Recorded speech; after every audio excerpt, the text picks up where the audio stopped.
আসসালামু আলাইকুম সবাইকে।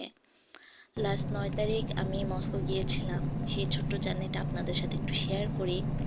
লাস্ট টাইম আমি নভেম্বরের শেষের দিকে মস্কো গিয়েছিলাম ট্যুরে। তো তখন অনেক ঠান্ডা ছিল।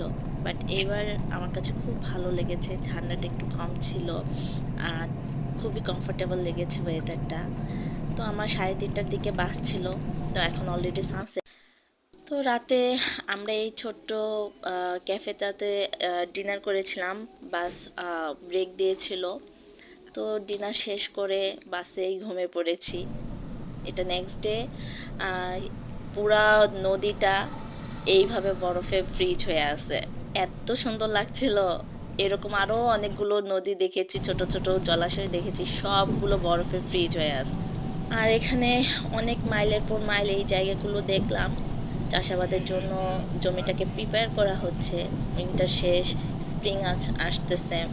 তো নিশ্চয়ই চাষাবাদ হবে এখানে। জায়গা দেখে তাই মনে হচ্ছে।